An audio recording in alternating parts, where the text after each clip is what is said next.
Hello and welcome to Fight News Now Extra. My name is John Pollock with John Ramdeen and Robin Black. Coming up in a couple of minutes, today we're going to discuss the official announcement that Tito Ortiz will fight next month. Ronda Rousey's next opponent has been confirmed, and we'll also take a look at the UFC's return to Abu Dhabi this past Friday.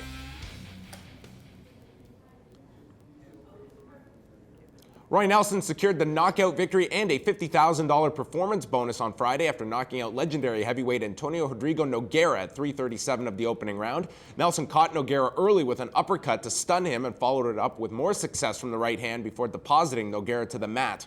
After the fight, Nogueira's manager, George Gamaresh, spoke to Ariel Helwani and stated that prior to the fight, Nogueira had stated he wants one more fight with Frank Mir and then he could call it a career. On Friday, the UFC announced that Ronda Rousey will return on July the 5th at UFC 175 to defend her bantamweight title against Alexis Davis on what has turned into a stacked card in July, alongside Chris Weidman and Lyoto Machida for the middleweight title and Chael Sonnen fighting Vanderlei Silva.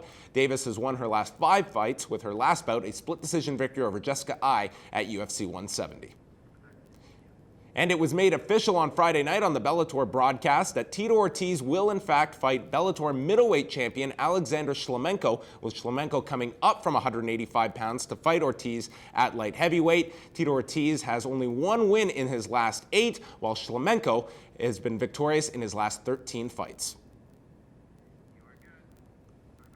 No problem. And I'm here with Robin Black and an impartial John Ramdeen here, who I'm going to break his heart here with what I'm going to say right off the top. But much like you guys, I watched the UFC card in Abu Dhabi on Friday, and that main event, God bless Antonio Rodrigo Nogueira.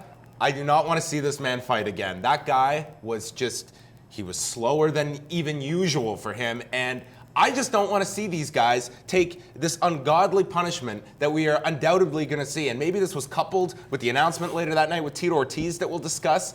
But call me crazy. I just want to see some of these guys who have worked so hard have something later in life and their brains aren't scrambled. I agree with you, but we've talked about this in the past. The decision should be up to the individual. And Robin, you talked to Vanderlei Silva, who says, this is the price that we pay. We are very aware that we could sustain head injuries and that things might not be the same for us throughout our career, but these are grown men. These are choices that they get to make. For Minotauro, though, he says, you know what, I am probably nearing the end of my career. But do you have a problem then if the promoter steps in, much like we saw with Chuck Liddell, who you look at his performance against Rich Franklin when it was his time to get called away from the UFC, looked much more healthier than Nogueira at this point. I do not blame the UFC if they step in and say, listen, we don't want to have 25 years from now this track record of guys who unfortunately fought way too long and took way too much damage, and you can't really put that responsibility on them to accurately gauge how the next 30 years of my life potentially are going to be.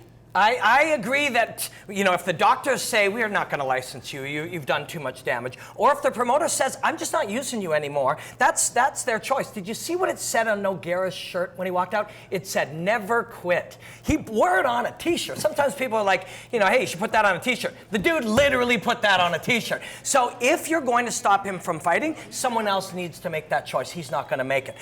Luke Thomas and Ben Fowlkes are 2 of my favorite journalists out there, and I've seen both of them talk about this. Maybe it isn't that, it's unfair of us to say they should stop fighting. Maybe it's just unfair how we're saying it. These guys go out and make these incredible careers of fighting, and fans and some journalists will go, this guy has to stop, he has to stop. You have no right to tell me he has to stop. But what we do have a right to do is stop watching, say we don't want to see it. If the UFC wants to stop him or doctors want to stop him, fine. But ultimately, it's up to this man. I think that you hit it right on the head there. I think that it's usually taken from the wrong perspective, that when we're saying, we'd like to see this guy call it a day, it's not a disrespectful notion, this guy's shot. It's, listen, I don't want to see 30 years from now Antonio Rodrigo Nogueira in a wheelchair who can't put a sentence together. Look at this guy's body of work. Hopefully he has done enough to be able to have life after fighting at this point. That's the point I'm making, and it's not coming from a place of, just disrespect towards these people. But nonetheless, that segues over to Tito Ortiz. It was confirmed on Friday night, what we had discussed last week. He will fight Alexander Shlemenko. And you so look at awkward. This, oh man, it was brutal to watch. It's Rocky IV, but real is the tagline for this fight. Is this exciting for you guys? It seems that this is one of the most transparent fights for Tito Ortiz. Like, even if you're going to believe that here's a guy who has 1 win in his last 8, he's going to give himself 1 honest shot.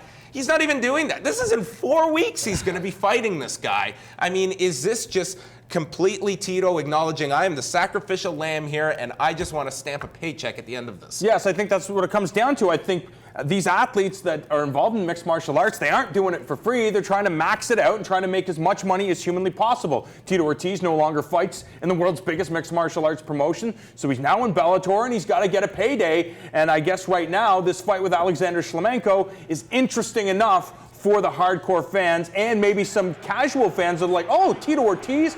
I think if you ask most casual fans, they would have no idea what his record is. If you said, well, he's actually 5 wins and 2 losses, they might believe you. So I think it's a good thing for Bellator in the sense that they're trying to create interest and they're just using Tito Ortiz to do that. Is there value in still beating a Tito Ortiz if you're Alexander Shlemenko? That's a good question. It's a good thing for Shlemenko because the guy is world class and it's a name, but other he's than a unknown. name, other than a name, I don't know if it is worth something. But listen, there's nothing Tito Ortiz could ever do that would diminish for some of us and some huge fans and historians of the sport what the guy has done. Yeah. But for the average fan, things like this do affect the way that they're viewed. The average person who just consumes a bit of UFC and a little bit of fighting goes, yeah, this guy's a bum. You know, if he loses or doesn't look good or gets injured again or any of these things, it affects the interpretation of these people. Won't affect us. We'll always love Tito Ortiz, but it'll affect a lot of people. Okay, well, there you go. Tito Ortiz and Alexander Shlemenko is coming up May the 17th, but coming up right now, it's more Fight News Now Extra.